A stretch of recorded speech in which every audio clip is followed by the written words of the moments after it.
Grabe guys, 28.7 bilyong loan ng South Korea hindi na itutuloy. Oo, matindi ang dagok sa administrasyon ni Marcos Jr. Matapos ipahinto ni South Korean President Lee Jae-myung ang 28.7 bilyong pautang para sana sa mga proyektong imprastu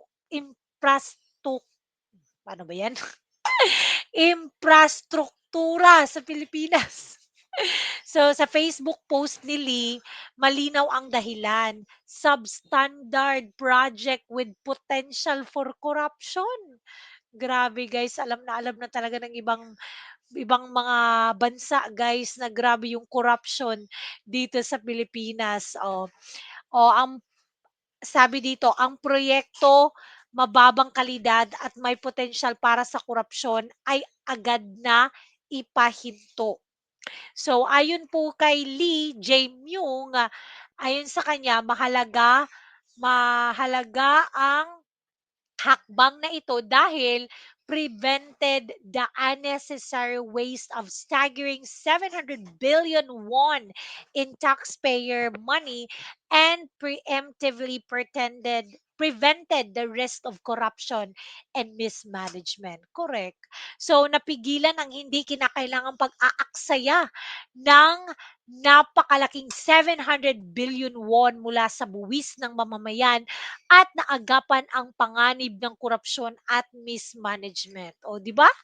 Buti pa yung mga taga South Korea guys naintindihan nila na hindi na aksaya yung pera kasi yung ipauutang nila sa atin ay may potential daw na makurakot.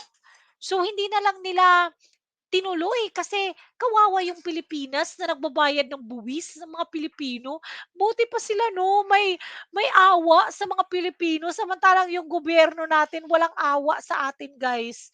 Grabe, tingnan mo 'yan, ulitin ko ha, napigilan ang hindi kinakailangang pag-aaksaya ng napakalaking 700 billion won ng mula sa buwis ng mamamayan at naagapan ang panganib na korupsyon at mismanagement. O, yung 700 billion won sa kanila, 28.7 billion sa atin.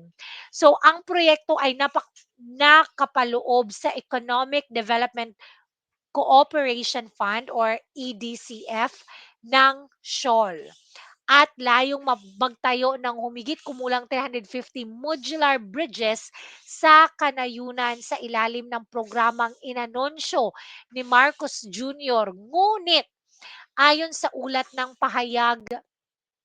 pahayagang Hankyore, Hankyore yung tawag ng media na nag-ulat nito. Mismong Ministry of Strategy and Finance ng Korea ang unang nagbabala na poorly performing project daw ito at may mga corrupt individuals mula sa politika at business circles ng Pilipinas na sangkot. Nako, grabe guys. Sobrang known na talaga ang Pilipinas sa kurakot guys.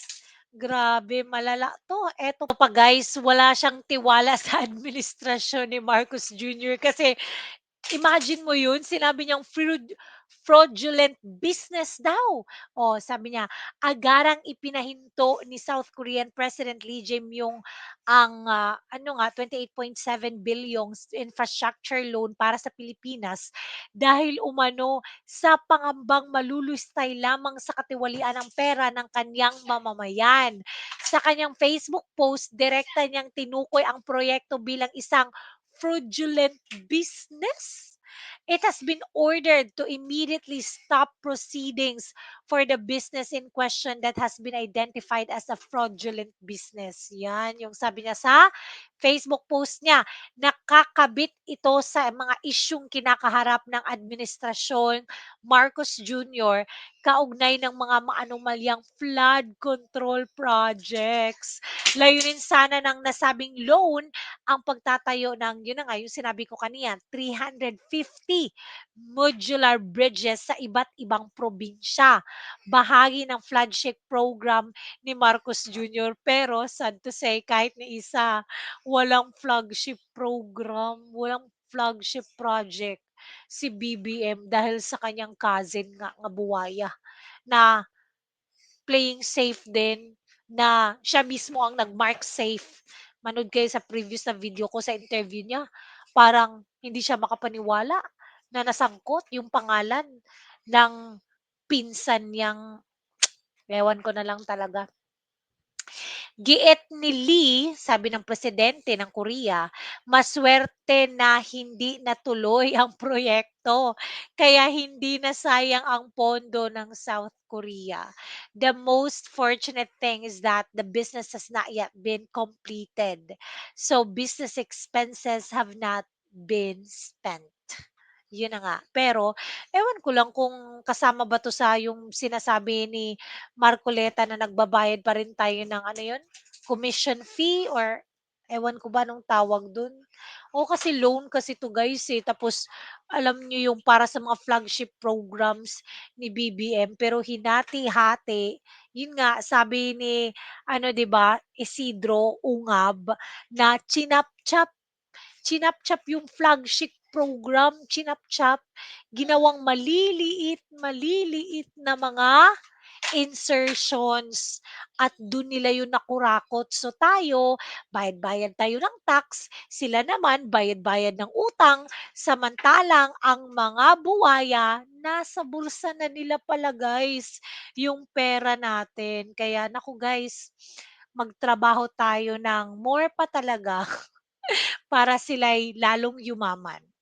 Kasi guys, alam mo, kung malapit lang talaga yung Mindanao tsaka Visayas, wala na. Hindi na namin aantayin yung mga Tagalog na mag-ano pa sila, mag-aklas kasi kami mismo. Kasi parang yung sa Maynila, parang meron silang pakialam, pero parang wala talaga silang, alam mo, yung lakas ng loob para talagang sugurin yung mga, nako talaga, no? Pero ewan ko lang din guys kung anong mangyayari kasi yung Indonesia wala na, 'di ba? Susunog na yung bahay, yung Malacanang nila kung sa atin pa Malacanang sinunog, o 'di ba namatay ng buhay. Namatay na buhay, ewan ko ang tawag dun, yung first lady nila. Tapos yung Nepal naman ngayon, 'di ba?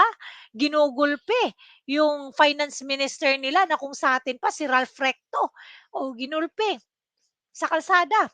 Tapos yung, prime minister nila nag-resign na. Pero sa atin guys, nasa kamara yung mga korap, pero Senado yung nagkagulo, Senado yung nag-reshuffle, yung nag-change ng leadership samantalang dapat yung House, yun dapat yung mag-change ng leadership, 'di ba? Ewan ko, iba talaga, only in the Philippines guys, only in the Philippines.